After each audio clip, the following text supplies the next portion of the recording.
Imana irakoze yongeye kuduha umwanya mwiza kugira ngo twongere dusangire amagambo y'Imana. Ni mwene so muri Kristo Yesu Mbanzabigwi Theoneste, nkomeje kubifuriza ishya n'ihirwe mu rugendo turimo rugana mu gihugu cyo mu ijuru. Dusomere hamwe ijambo ry'Imana ryanditse mu gitabo cya Samweli. Turasoma mu bice byaho 10, mu gitabo cya mbere cya Samweli ibice 10, turasoma ku murongo wa 6, tumanuke twigere hepfo. Umwuka w'Uwiteka ari bukuzeho cyane, uhanurane nabo, uhereye ubwo uhinduke uba umuntu mushya, kandi ibi bimenyetso nibigusohoraho ugenze uko bikwiriye, kuko Imana iri kumwe nawe. Kandi uzantanga kugera i Gilugali, nanjye nzagusangayo nje gutamba ibitambo byotswa n'ibitambo by'ishimwe yuko turi amahoro. Uzamareyo iminsi 7 untegereje, kuzigihe nzaza nkagusobanurira icyo ukwiriye gukora.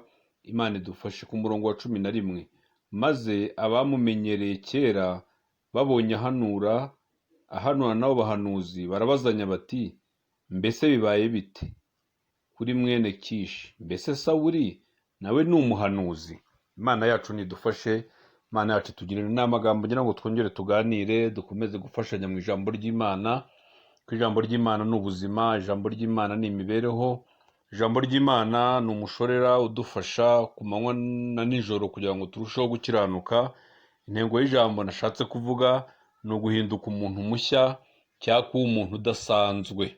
Haleluya! Guhinduka umuntu mushya cyangwa kuba umuntu udasanzwe. Ijambo ryatubwiye ngo umwuka w'Uwiteka ari bukuzeho cyane, uhanurane nabo, uhereye ubwo uhinduke uba umuntu mushya.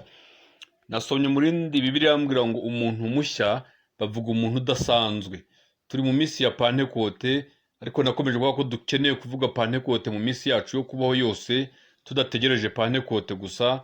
Hano rero umuhanuzi Samweli yabwiye Sawuli, aramubwira ati umwuka w'Uwiteka urakuzaho, kandi numara kukuzaho urahinduka umuntu mushya. Muri ikintu cya mbere kiranga umuntu uriho umwuka w'Imana cyangwa wagezweho n'imbaraga z'Imana, ahinduka umuntu mushya, ahinduka umuntu udasanzwe. Haleluya!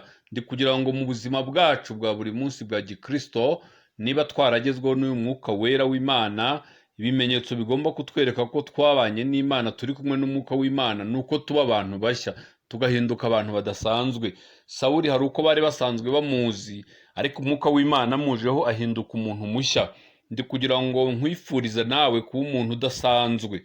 Umuntu udasanzwe iyo amaze kugira izi mbaraga z'Imana abaho mu buryo budasanzwe. Umuntu wasutsweho n'imbaraga z'umwuka wera arabaye umuntu udasanzwe, avuga mu buryo budasanzwe, agenda mu buryo budasanzwe, akora imirimo yo gukiranuka mu buryo budasanzwe. Ndi kugira ngo ube umuntu udasanzwe muri kino gihe. Hari igihe twibwira ko umuntu udasanzwe ari umuntu ufite amafaranga, tukibwira ko ari umuntu wize amashuri menshi, tukibwira ko ari umuntu ufite umwanya runaka wo hejuru w'icyubahiro.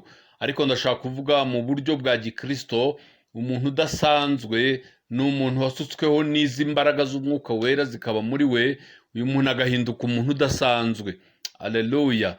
Umuntu udasanzwe akora ibintu bidasanzwe, arakiranuka mu buryo budasanzwe, yirinda icyaha n'igisa nacyo. Umuntu udasanzwe ni umuntu imbaraga z'Imana ziba ziri kuri we. Twagiye tubona mu ijambo ry'Imana, naje gusoma Samusoni yari umuntu udasanzwe, nawe imbaraga z'Imana ngo zamujeho, umwuka w'Imana muza hari mwinshi cyane.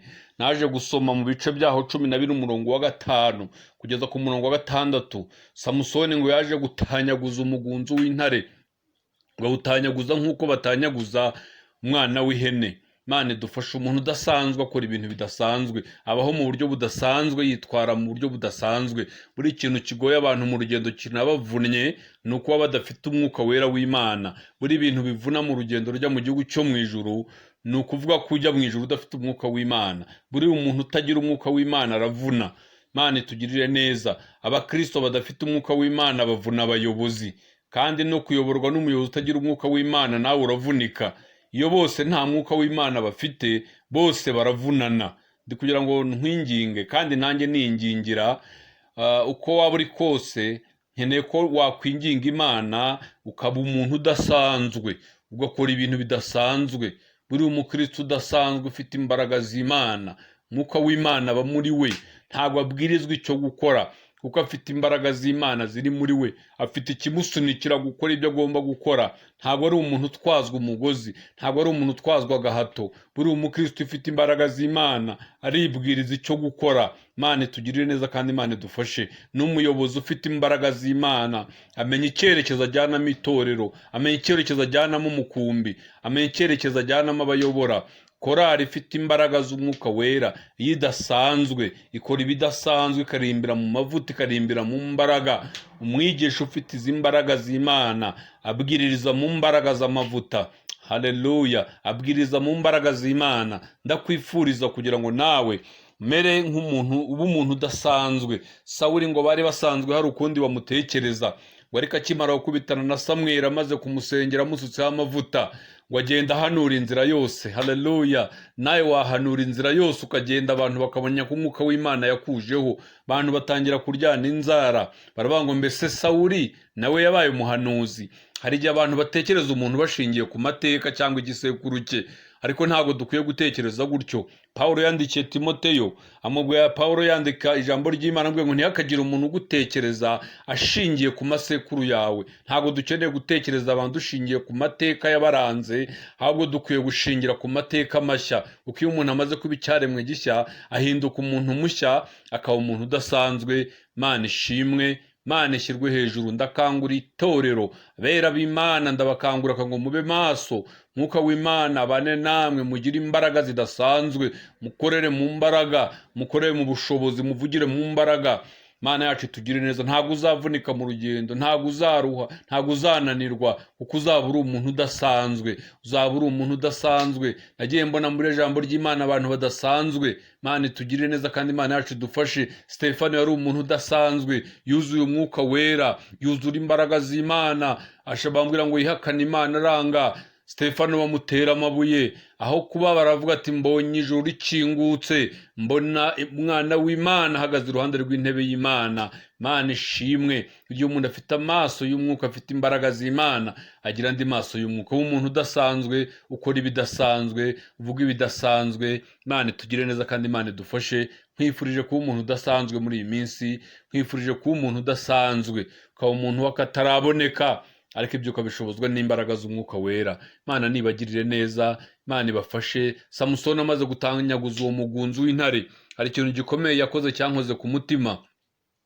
Ngo amaze kwica uwo mugunzi w'intare, ngo yaraje ariyumanganya arigendera, ntiyabwira se na nyina n'abandi bari bari kumwe ngo babwire ko ari intare yishe. Buri kintu giteye agahinda kinababaje Imana. Imana iha umuntu impano, yakora akantu gatoya ugasanga umuntu yisha agasozi, ari kugenda yirata ibyo yakoze, ari kugenda avuga ibyo yakoze abibwira abahisi n'abagenzi. Ariko si byiza.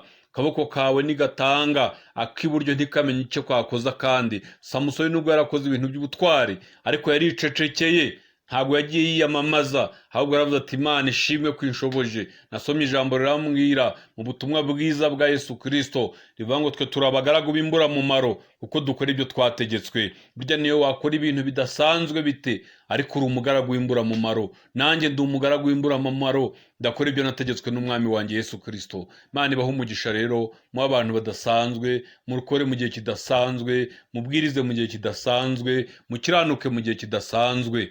Mana Data se w'umwami wacu Yesu Kristo, uri Imana ishobora byose. Jambo riratubwiye ngo umwuka wera azahereka kuza, uhinduka umuntu mushya, uhinduka umuntu udasanzwe. Mana duhindura abantu badasanzwe, dukoresha ibintu bidasanzwe, dukoresha ibintu by'ubutwari. Baguye abasubiye inyuma, Mana nubabyutse mu izina rya Yesu Kristo. Kandi natwe turacyakeneye imbaraga zawe Mwami Imana. Ntaho turagera, natwe turacyari mu isi, turacyarwaye intambara yo gukiranuka. Natwe duha umwuka wo gukora ibintu bidasanzwe. Urakoze, turagushimiye Kristo. Cyubahiro kibi cyawe ni mu izina rya Yesu. Amen.